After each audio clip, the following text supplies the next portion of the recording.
Hello, everyone. Welcome back to the Industry Talks. Today we have Taylor Kaplan. She is a 15-year-old professional actress. She does a lot of voiceover, a lot of commercials on camera. She's been professionally acting since she was 11. She's also an intern and a junior instructor at the prep, which is also where I work. That's how we know each other and how we met. She has a ton of experience in the industry and she knows her stuff. So I am so excited that she sat down with me.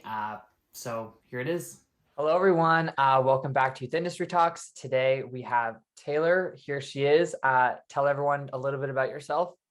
Hello, everyone. Thank you so much, Justin, for giving this opportunity for me to be talking here. And I love that you came up with this idea because it's so important to be advocating for all these young actors and all the aspiring actors who want to be where we are. So I love that you have this. Anyway, I'm Taylor, as we said, and I am an artist in the industry. I'm a singer, actor, dancer, a little bit of a musician, and I am a junior instructor / intern at the prep. Yes, that's how we met. That's how we met. I'm Yep. wearing my merch right now, Oh yeah. partially because I just did laundry, but also it's right here. Um, so my first question for you, I ask everybody the same question first, or Yeah. actors ask the same question. What made you get into acting? And then what made you switch to doing it professionally? Like, okay, this is what I really want to do with my life. All right. So ever since I could start speaking, I've always just been a child, like 2 years old. My mom has videos on her old Samsung of me taking my baby microphone and just singing into it and just being crazy. And I started dance when I was super little, when I started walking, when I was like 3, maybe. I think when I was 3, I started dancing. That's not when I started walking, but yeah, I was dancing when I was 3. And when I was about 7, my aunt had some connections and she was like, hey, we see Taylor, love Taylor. She knows how artistic I've always been. And she wanted me to start a summer camp to get into acting, to just start. And that was mostly for musical theater. So being a triple threat. So I did that summer camp and then I slowly transitioned into community theater. From there, I decided that, hey, through community theater, I got a person, some of you guys may be familiar with Broadway Artists Alliance in New York. Yes. And I went there for a week. I was a vocal major. It's a whole camp where you work with professionals who will just train a piece of material with you throughout the week. And then by the end of the week, you sit in front of a ton of agents, managers, casting directors, all of that. And it's just like a talent scout. So they'll reach out to you if they're interested in you. And the very first time I did Broadway Artists Alliance, I got reached out to by a few different agencies, and that's how I decided to start getting into the professional world. And I was about 11, I'd say, 2018.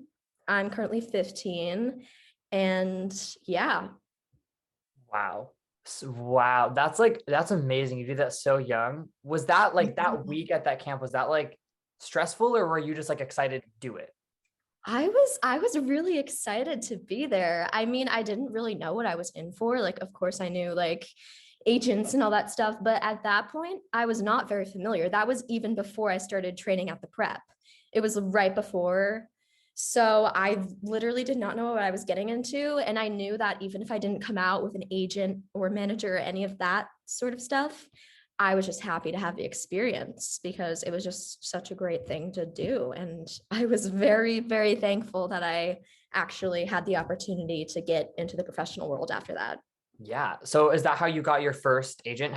Is it the same agency you're with now or has It it is changed? not the same agency. I made the switch to Take Three in April of last year. Yes, Take Three fam. Yes. And yeah, so I'm currently with Take Three. Awesome. That's okay. So this is also another question. What do you think is specific piece of advice for getting representation? Because that's the number one question people always ask. Any actor, I'm like, how'd you get your agent? How did you get a Yeah. mentor? And it's I never really know what to say because it's so different for everybody. So what would you say that when people ask you that question? There's so many different, you're right, there's so many different worlds and doors to getting that. So if you're a New York local and you were thinking of Broadway Artists Alliance, I think that's a great way to do it. But obviously, that's a bit of money, and it comes with, if you don't live there, travel costs. Another great way to get signed is at the prep. Actually, we have a lot of agent and manager showcases that happen every once in a while where all the students who are looking into getting signed are, it's virtual obviously because of pandemic reasons, and it helps because there's so many people around the country and even the world who want to get into the industry, but they're so far, they're not in New York or LA local, so they don't really know how to start. But it's great that it's a Zoom option. And then from there, they'll decide if they're going to move forward with it. So at the prep, keep an eye out for that for any aspiring actors. That's just another great way to start working professionally and getting signed. Yeah, showcase. I always say showcases are like a easy, not easy, but like a great way to get in front of and agents, casting directors, managers, anyone like that. And also, Also, yeah. I'll also like refer like personal referrals from coaches or whatever. Obviously, you have to have a relationship with the coach for a period of time before you can like, hey, can you Yes. refer me to an agent? But yeah, there's so many ways to get one. And I'm always like, I basically say everything you just said. I'm like, you could do this, you could do this, you could do that. Mhm.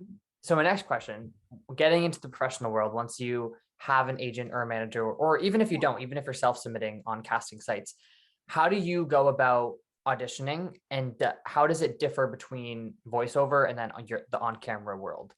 All right, so we'll start with the on-camera world. Now, because of the pandemic, again, this is a recurring theme here. Most, if not all, auditions are virtual now. So they're either EcoCast lives, where it's actually like a Zoom kind of situation where it's almost like a real in-person audition, except obviously the technology division. Yeah. And but most of the time you will see self-tapes, and those are basically self-explanatory. It's where you tape yourself and they will send you the material and the breakdown, and then you go from there. And with voiceover, it's basically same sort of situation. It could either be live, which it's most of the time it's usually not with that, but it's usually they'll send you the script and the breakdown. It's super important to read the breakdown, everyone, and do your research. That's all I'll say about that. Just do your research and read the breakdown, understand your character, and don't be afraid to make these different choices, because voiceover is such a beautiful world, and there's so many different options and ways you can go about it. And the beautiful thing is, for a lot of auditions, you can take multiple takes, so you can make different choices, make alternate decisions, because hey, maybe the casting director did not quite like your first take, but they see you had a second take and they're like, hey, wait, I hear something different here. So it's so important to just do whatever you can. And also for voiceover auditions, equipment is so important nowadays. So if you are signed or you're looking to get signed, you need to make sure that you have an awesome recording software and studio. You don't have a studio, like a lot of people nowadays, thankfully we have the prep in person. So for people who live around here or for people who want to make the trip, we have booths with professional microphones and a whole system with preamps and all that beautiful stuff in a fully soundproof booth. But a lot of people don't have the money to buy a booth because they're really expensive. And we're just like the top of the line equipment, but it's so important to do what you can, because it'll be totally worth it in the end. Because nowadays, they do not want to have to pay for you to go out to a studio in New York or LA, wherever you are. They don't want to pay for that. So they are usually looking for great home studios. So even if you can go in your closet, because closets are tiny and they're stuffed with clothes and usually there's stuff on the floor, so the sound doesn't just like bounce everywhere and echo. it's a great option. And looking into a good mic, we can talk a little bit about that if that's something you guys would be interested in. Yeah, I could that's give you really recommendations. yes, please. This was something I do voiceover as well. And that was something I asked like my team about because I was like, I don't have a studio, but I do mine in my closet. I have like a tiny Yes. closet upstairs in my house, and that's what I do. But I needed like that professional mic. So I was like, hey, what mic should I have? So please give your recommendations, advice. All right. So my favorite mics are my all-time favorite mic is actually what I have at home and what's in the prep master wing in Miss Teresa's studio is the Shure mic, Shure. It's amazing, such great quality. It's on the pricey side because it's such an awesome microphone. So I definitely recommend that one. Super cool looking too. For the aesthetic, it just looks great. Everything all around, it's a great mic. And because of the certain mic that it is not a USB mic. So it does not plug directly into a laptop. So you do need to get a preamp. And the preamp that most people in the industry use now are Scarlett Focusrite Solos. I believe it's the third generation that we have, but there's so many different ones. You will need that. So basically how that works is you have the preamp, the Scarlett, and then the microphone plugs into the preamp, and then the preamp plugs, yeah, that's just how it works. And then headphones plug into the preamp, and that's how it works. And my second mic recommendation is a Rode mic. Rode mics are also a great option. They have super clear sound. They're awesome. And yeah, if you guys are like really on a tight budget, because I know how it can be, you feel like you're not really looking to invest in such an expensive mic yet, or you want to like book a job first and then like, you know how it is. There's actually a Rode shotgun mic, which plugs directly into your phone. And when I tell you, if you step in a closet with that or literally under a blanket for the soundproofing purposes, it sounds like a professional microphone and it's literally $50. So it's such a steal. It is a steal. Like if you're on vacation, you can't obviously bring all your equipment. Grab the shotgun mic, the Rode shotgun mic, and it's literally amazing. And I've had it for years and I stand by it. And Teresa stands by it. If you guys don't know who Teresa is, she is the owner slash boss slash coach at the prep. And I've been training with her for about 4 years now. Wow. That's kind of all over the place, guys, but I was No, like, here's this, Teresa. no, it's fine. Always comes back to the prep, which is actually so cool, which leads to my next question. How did you get involved at the prep like first? I assume it's training, I think. Yes. And then how did Training. you get into being an intern and then being a junior instructor? All right. So when I got signed, I really needed guidance because training is the most important thing out of anything when you're an actor, because you're never ever going to find yourself at a point where you're like, I'm so good, I don't need anybody else's input.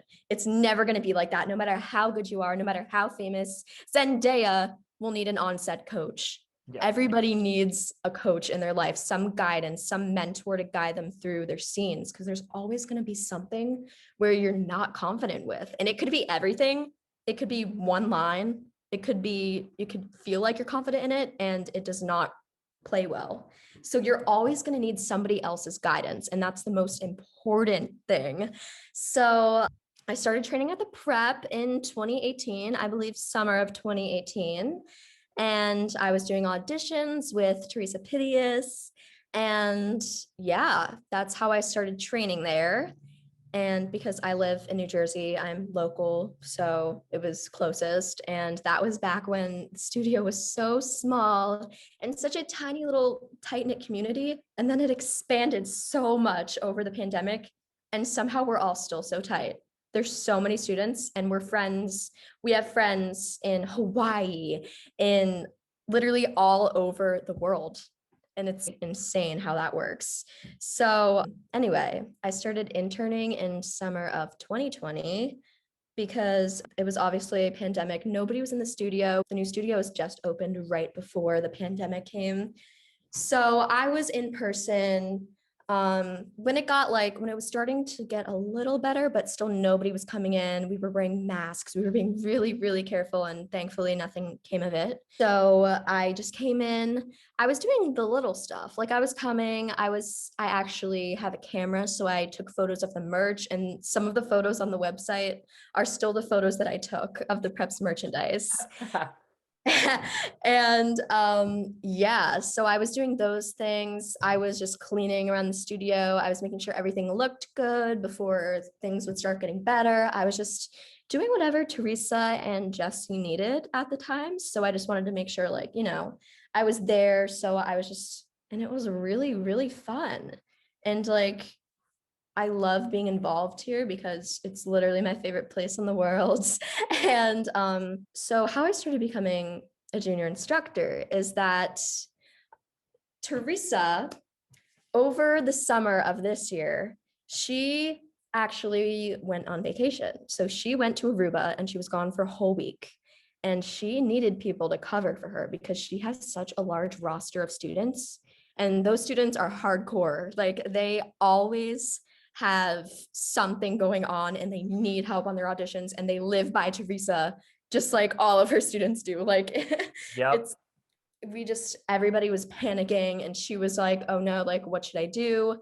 So she decided to take Elizabeth Yu, who is doing amazing things right now. I checked out the Youth Industry Talks podcast. She did an episode. So guys, go check that out if you want to learn more Yeah. about Lizzie. We But love Lizzie. She's the best.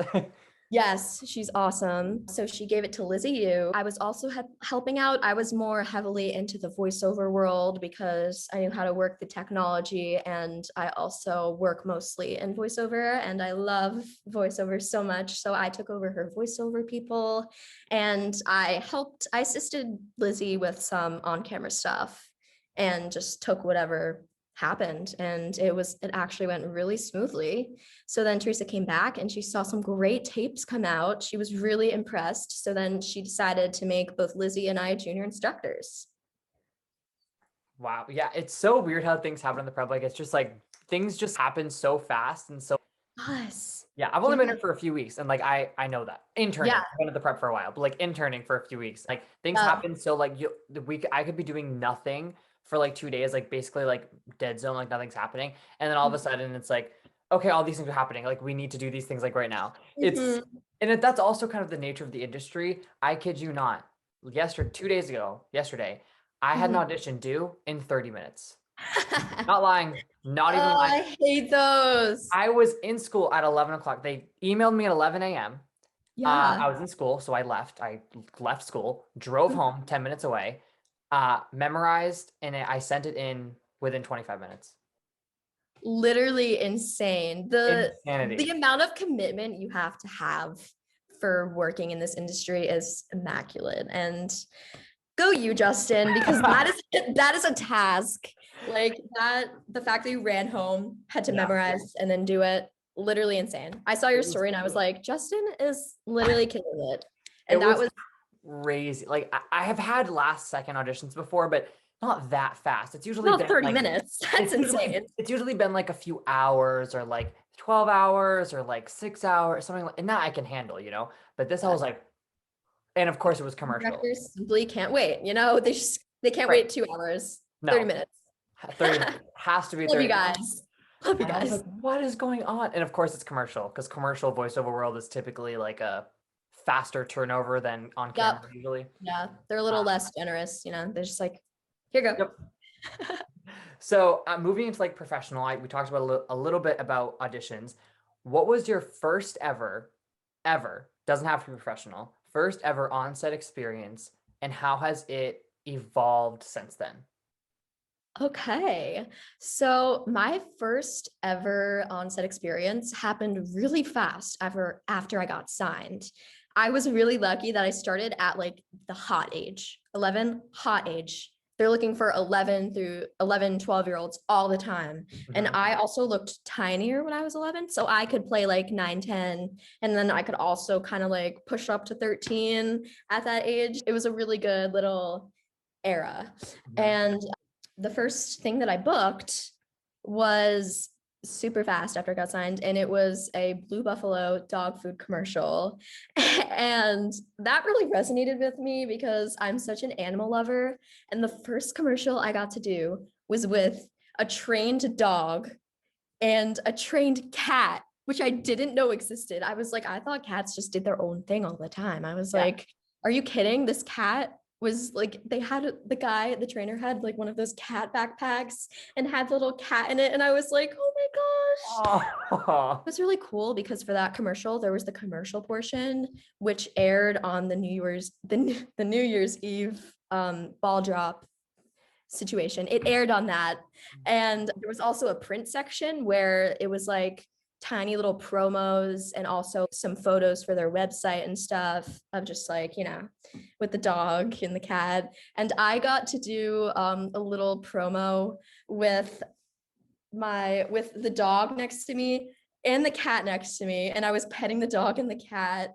And I was just living my best life. And I literally, like, thinking back on it, I'm like, wow. And I got to miss the very first day of school. And I was like, you guys are in school. I'm in a pool right now. So, like, yeah. That's like the best first experience. Like, are you kidding? Literally the best. Literally the best.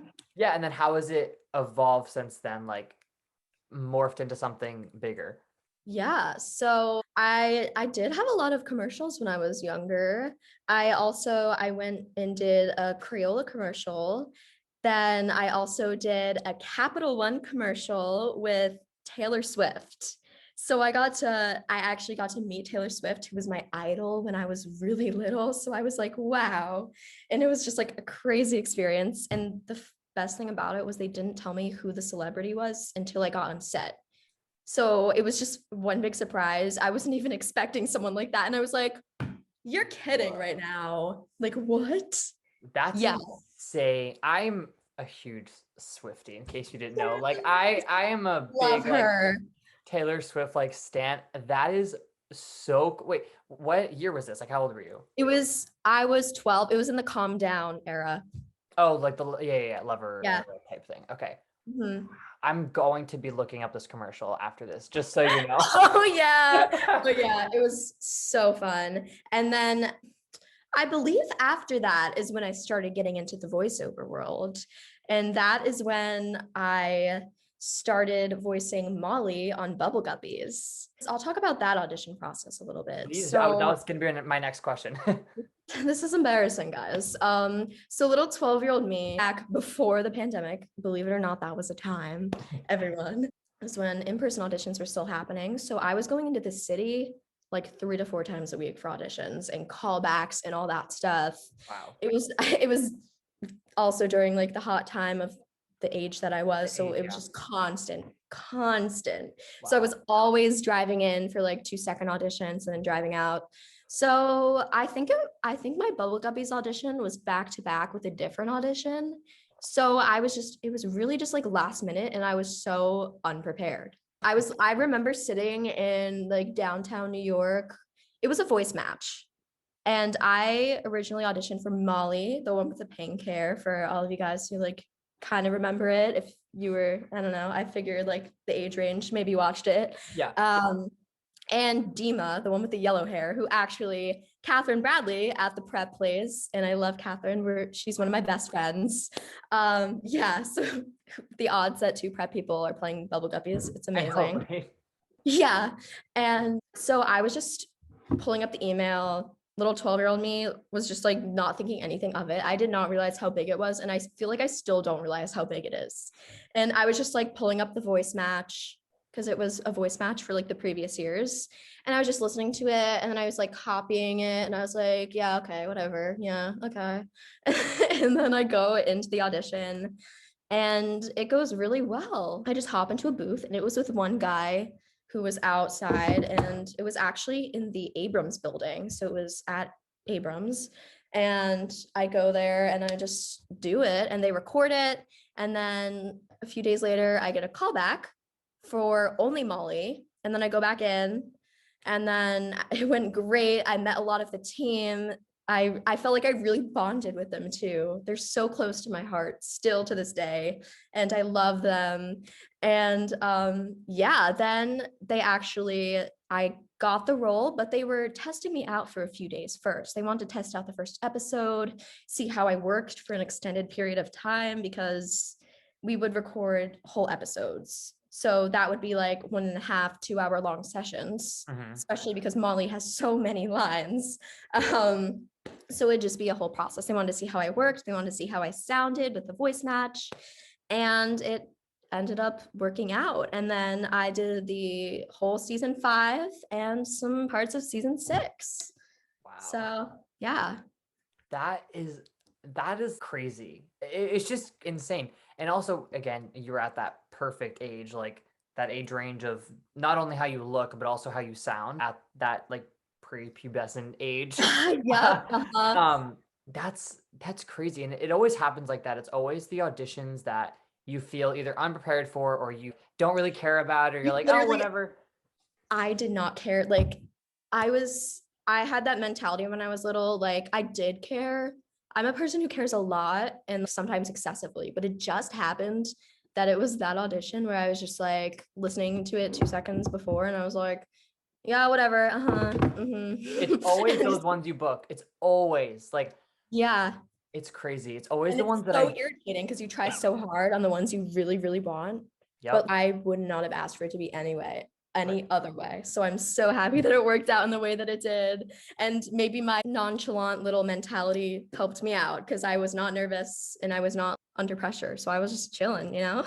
Yeah, that's so true. It's always the times that the times that I genuinely forget about an audition. It's something that actually I'm being coached on to do is like forget about an audition once I send it in. Just stop like Mhm. over obsessing over every little thing. And I've Yep. gotten kind of better at it than I was when I first started doing professional. Yeah. But when I first started, it was like rough. Every single audition, I was like, I have to get it. Like I want it so bad. Like I was like, I need this part. Like please, and you know, you don't Yep. get 99.9% of the things you Mhm. audition for, Mhm. which also is another question that I think everyone struggles with. But with rejection, how have Yeah. you dealt with it? Is it still a constant struggle? How is your experience with that? Yeah. So one of the most important things as an actor is to just you deal with a lot of rejection. And the best part is, I mean, it could be the best part, it could also be kind of the worst part. They won't even tell you half the time, you know. It'll just be like you'll never know. If you don't hear back, you're like, oh, I didn't get it. But it's so important to just be like, the next one. And it's hard to stick with that because when there's something you really really want and you don't get it, or you're just like fighting for that need to book, because some people do that. And I think you have to let go of that mentality because you're not going to book everything. And I just think it's important. I mean, there's obviously like working hard and stuff, but a big factor is just the right role for you, because the breakdown could give you something and then the project comes out like 2 years later and the person who booked it is completely different from you, does not look anything like you, the whole character changed. And that's because it ended up being the right role for that person. And casting directors will immediately know when it's the right role for you. And it sucks that it's like this, but you just have to be confident that there is the role for you and that it's going to come to you one day. And you just need to keep training and working hard and just saying, hey, if I don't book it, I don't book it. What's the big deal? There's so many more things and opportunities for me in the world. And as I'm at a standstill and not working, I'll keep strengthening my skills and I'll work on other hobbies because it's so important to be versatile when you're in the industry. Yep. So yeah, it's so important to keep all of that in mind. Hmm. That's so true, and that's something people have said on these before is having a life outside of acting. Like obviously you have to have a life outside of acting, but it's hard sometimes when your schedule is so dependent on if I book Yes. something like my family and friends, obviously my close people know that. Like, hey, if I bill on plans, no, it's not me. It's like something popped up or something. I need to be in New York tomorrow, or I need to film this audition that's really important, or I booked something like it's hard to like, shut off your phone sometimes or like shut off your email sometimes, especially for me. So it's so important to do things outside of acting and also outside of acting, but still in the industry. Kind of literally what me and you do working at the prep. going Yeah. into the business side of it, I mean, you do teaching, amazing. I do a lot of the like business organization, emails, like Yeah. organizing stuff, coming up with ideas, pitching, all that jazz, all that sort of Yeah. stuff. But because I fell in love with the business as I fell in love with professional acting, because Yeah. you really have to know the business to be a professional actor, I think. I think Exactly. people forget that sometimes, like, you can be the most talented person in the world, but if you don't know how the business works even a little bit, it's going to be really Yeah. hard for you. And you're So, 17, right?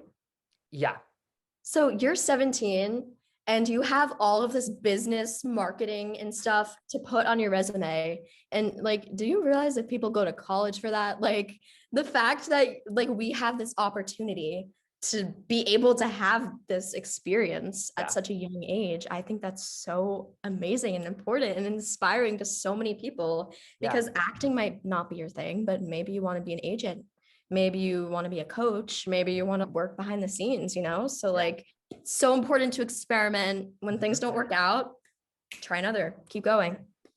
And like, I know a lot of the coaches at the prep and coaches like throughout the country, like just acting Yeah. coaches in general, a lot of them coach to make money, but they also audition themselves. Like, I think Yeah. all three of my coaches that I work with are also professional actors working Yeah. in the industry, and they also coach people and they guide people and they do classes, which is you do that, like, which is so Yeah. smart. Like, that's so smart to do.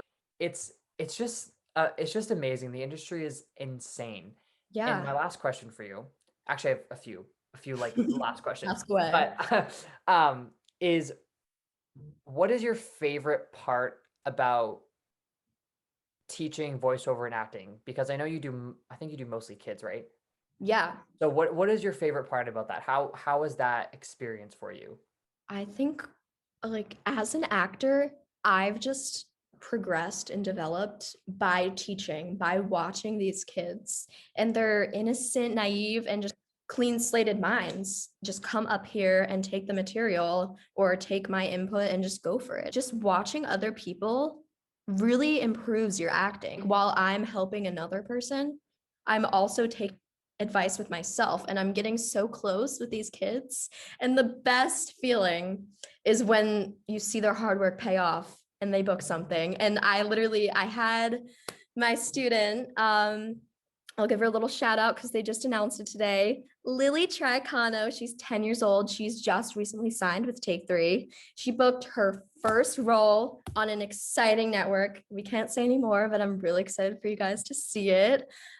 When I saw her email at like 11 o'clock at night, I literally got out of bed and started like screaming and jumping around. I was more excited for her than I've ever been about myself booking something. And I Oh, think that's the greatest feeling ever to know that I've made an impact and her hard work is paying off and she just did everything. And like, I know how frustrating it can be when you're so young and you feel like, hey, maybe this isn't working out for me. And she just booked this thing and like, it's amazing and I'm so excited for her and I was literally like leaping off the walls. I called Teresa. We were like screaming into the phone. We were like, oh my gosh, Lily. It was the greatest thing ever and I feel like you just learn so much through teaching and helping others, developing that bond with them and also improving your own acting capabilities and being able to spread that.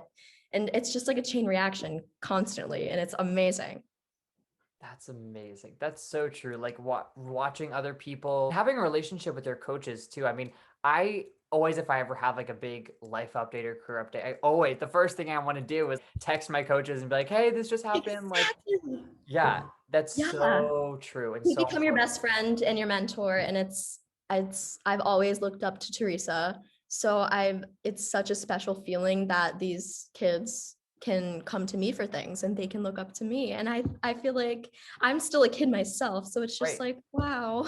I was just It's gonna say so that, like a cute. fellow, and it's also like can help them relate more sometimes too. Like you're also a kid, like I mean you're a teenager, but you're not an adult yet. So I think Yeah, you can also help like relate to them sometimes too, as we're exactly. child actors too. Yeah, exactly. I know the stress, I know the ins and outs. So it helps me understand them on a different level than I feel somebody else could. Yeah. And it's so different and it's great. And I love being a junior instructor, and I'm so excited to keep doing this. That's awesome. And my last question, general question, any advice to either aspiring actors and actresses or people who are already doing it professionally? There's so many pieces of information that you guys need to stick with that are so important to keep in mind. I think the piece that I talked about before about rejection and all of that is so important, where you can't at any point, if you know this is your dream, you can't let go of it, because you're going to get so much rejection. And rejection isn't only in the industry, it's in real life. You're not going to, if you're going to college, you might not get into your top college. You might not get that job you really wanted. You might have friendships fall out. Rejection is such an important aspect of life where us humans have to deal with, and we're emotional people. So it can be a lot, but you need to hold on to that dream. And we're little, so we've had this dream for a while, and you cannot throw it away just because you think you're not good enough, because there is something out there for you. And if you think maybe it's because I'm not strong enough, keep training, keep drilling, do everything in your power. Every single spare minute that you have should be spent on improving yourself. And acting is not only going to fulfill your dream, but it develops your own persona and your own character, because a lot of us, we're still growing up, we're still finding ourselves. And acting and breaking down and analyzing characters, it helps us truly understand who we are, because we'll discover things that we've never felt through our acting. We'll discover parts of us that are like, hey, I like what I did there. I like how that's like a thing that I do all the time. And it's these pure little human moments that are so cute and so awesome. And I feel like you just need to keep working at it, because acting is therapeutic. It can be stressful, but it is therapy. It's my therapy. And it's just such a great thing to be able to do. So even if you don't want to pursue it, even if you're like, hey, this is fun for now, but when I'm older, I want to be a doctor, I want to be this, keep going at it, because you never know, things change. And it's already such a great experience. If you have the opportunity to do it, go for it. Nothing's holding you back except yourself. And that's what I have to say. That was put perfectly. That was like, I don't know if I could have said that better myself. That is like, you summed up like all the advice that you could give into like that. That was perfect. That was awesome. Thank you I so think much. it's so important. So everybody remember that. And I Of hope course. this inspired some people. I am positive that it did. And my very last thing, any plugs, social media, websites, things coming out, things you're working on, anything like Um, that. yeah, you guys can totally check out my Instagram. I post student updates, my own personal updates, Taylor.Kaplan. Totally check out the prep. Everyone check out the prep if you aren't already. If you're not living locally, you can do virtual. You can make a trip to come down here to do your director session or record your voiceover demos. I do voiceover demos if you want to come with me. And if you're a new student, you want to start training with me, hop on the Prep's website, theprepnj.com. You can train with me. And if you ever want to talk, I feel like it can be really discouraging being in this environment. I mean, there's so many ups and there's also it has its downs. So if anybody ever needs an outlet for somebody to talk to, I'm always here. I'm always on top of my Instagram DMs. So if you ever need to reach out, Taylor.Kaplan, I'm always here for you guys. So yeah. That's amazing. Thank you. Thank you. Thank you so, so much. Thank you so much for having me and having this amazing podcast. Of course. Thank you. So yeah, that was my talk with Taylor. It was so nice to sit down with her and hear her perspective on being so young and successful in the industry and teaching kids and giving advice and talking about auditions and voiceover and giving recommendations of mics and really just giving an insight as to what it's like to really work in the industry as such a young person. She is literally amazing. She does amazing work. I work with her at the prep. She's a junior instructor. She helps kids all the time. She's also an intern. She does a lot of social media stuff. She's just amazing. Everyone, please go check her out. I'll put all of her links and stuff in the bio, and really take in everything she said. Thank you. Stay tuned.